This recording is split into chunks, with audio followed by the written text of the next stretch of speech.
Estelle, Mathéo, c'est le moment. Chouette!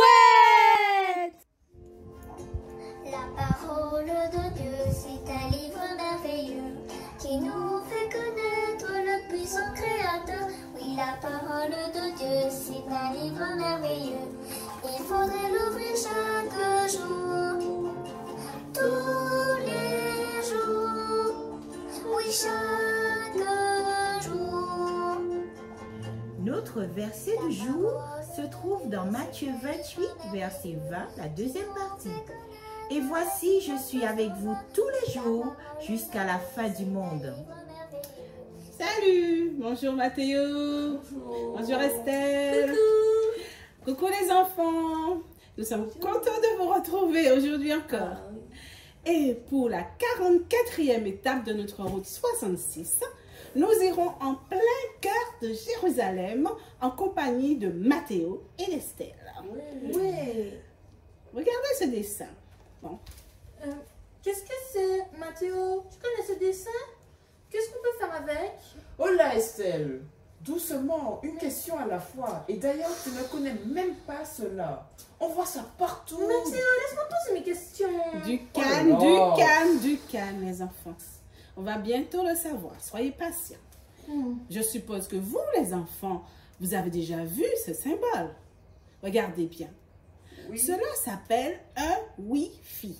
Wi-Fi. Il est utilisé pour transporter et expédier dans les airs des messages, des photos, des vidéos, de la musique. Ah bon? Des photos, des messages, de la musique Oui. qui vole comme ça dans les airs? De la musique dans les airs. Allons, Mathéo. Ce n'est pas très gentil de te moquer de ta sœur. C'est vrai. Je t'explique, Estelle. Pour que cela fonctionne, il faut que ce qui s'appelle une connexion. Quelque chose qui émette ou envoie le Wi-Fi par bande ou par satellite à un objet qui le reçoit. Par exemple, un téléphone portable, un smartphone, un ordinateur. Tu comprends? Oui, je comprends. Mais parfois, il arrive que le Wi-Fi ne peut pas fonctionner. Et pourquoi? Ah ben oui, Mathéo, ça arrive. Par exemple, parce qu'il y a quelque chose qui empêche d'avoir cette connexion.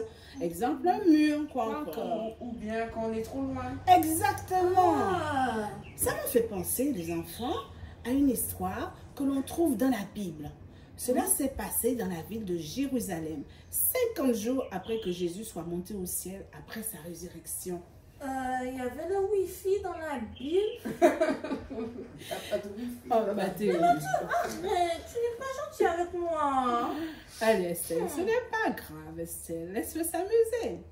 En effet, il y a plus de 2000 ans, sans électricité, sans borne, sans satellite et sans portable, il y a eu la plus grande et la plus durable connexion qui n'ait jamais existé, que le monde n'ait jamais connue. C'était quoi? Ce jour-là, comme d'habitude, les disciples étaient assemblés dans un lieu appelé la chambre haute, priant et chantant et attendant ce que Jésus leur avait promis. Mais qu'est-ce que Jésus leur avait promis?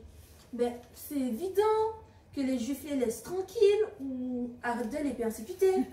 Ce n'est pas vraiment ça, ma petite Esther. Ah. C'était pour demander à Jésus de leur envoyer cette puissance qui leur permettait d'accomplir la mission qui était d'être les témoins de Jésus. Oh.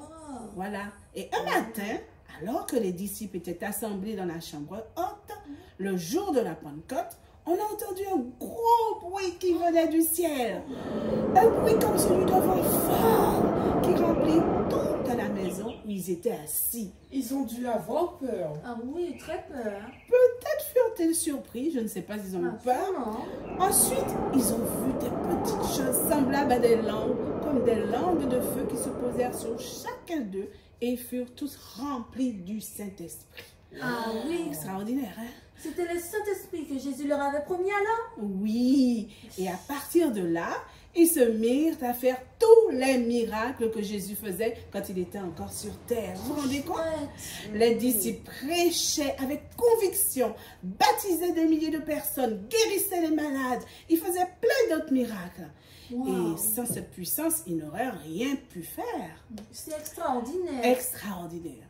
Vous vous souvenez, les enfants, c'est comme le Wi-Fi. Le Wi-Fi, quand on ne voit pas et qui nous permet de faire des tas de choses lorsqu'on est connecté, ils ont pu réaliser des choses extraordinaires car ils demeuraient connectés à Jésus grâce à la présence du Saint-Esprit dans leur vie. Tu as vraiment expliqué. Nous restons connectés à Jésus grâce au Saint-Esprit qui est notre Wi-Fi. Et toi, tu as très bien compris, Mathéo. Moi aussi j'ai bien compris. Oui, Esther, c'est très bien. Et vous, les enfants, souhaitez-vous être constamment connectés à Jésus afin de réaliser toutes les bonnes actions qu'il nous permettra de faire? Oh oui, nous aussi, nous voulons toujours rester connectés à Jésus. Merci Seigneur pour ton Saint-Esprit. C'est bien, les enfants.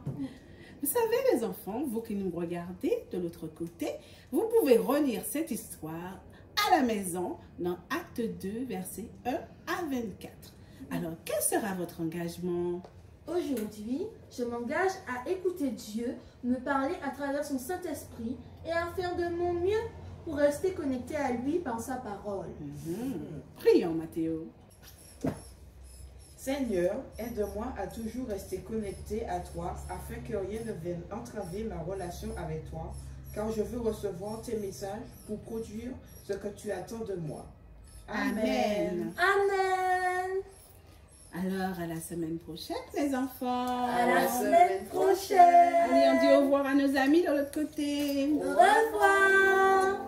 La parole de Dieu, c'est un livre merveilleux qui nous fait connaître le puissant Créateur. Oui, la parole de Dieu, c'est un livre merveilleux. Il faudrait l'ouvrir chaque jour, tous les jours. Oui, chaque